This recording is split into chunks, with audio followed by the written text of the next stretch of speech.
Hello. All right, so the first thing you're gonna do is get food into this little dish, and I'm gonna have a note and label a bag where the fish food is in the freezer. You'll put it in this little dish, and then you use this little syringe and take a little water out of the tank and put it in here and let it sit in there for 10 minutes or so. And stir it up until it's like looser chunks.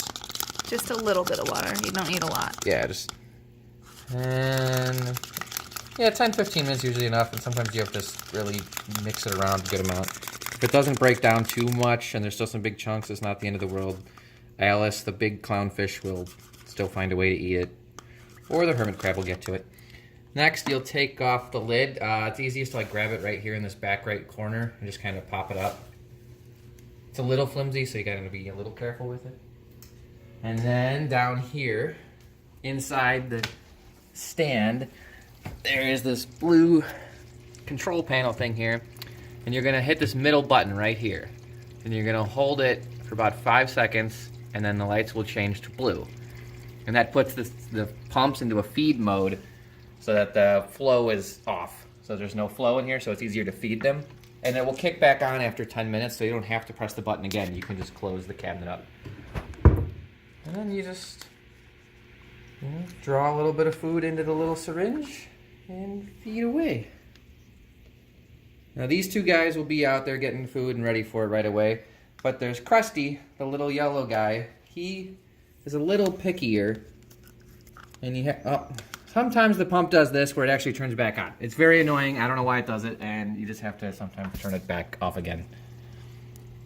Middle button? The middle button, yeah.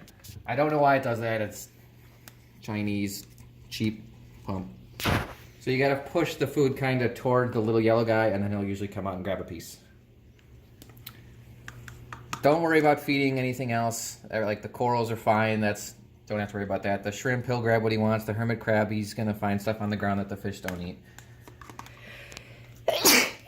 Sorry. Hopefully you're not allergic to fish food like Anik is. No, I'm not. I sneeze a lot. And yeah, I'm gonna have the amount of food like cut up already, so you don't have to worry about it. You just take like a piece. You're only gonna feed them, I guess, twice probably, maybe Friday and Sunday. You don't really have to worry about it. They don't have to be fed every single day, so it's not the end of the world. And yeah, that's about it. After you're done, you're just going to take the little screen and plop it back on top. And then you're done. Don't have to worry about anything else. I'll have a note with some other instructions kind of on what to do if something is happening. More than likely nothing will happen. Nothing's happened in 2 years, so I don't think it'll happen now. But we should have phone access too, or Wi-Fi, so you can call, leave messages, text, both of us. And then I'll let you know what's going on.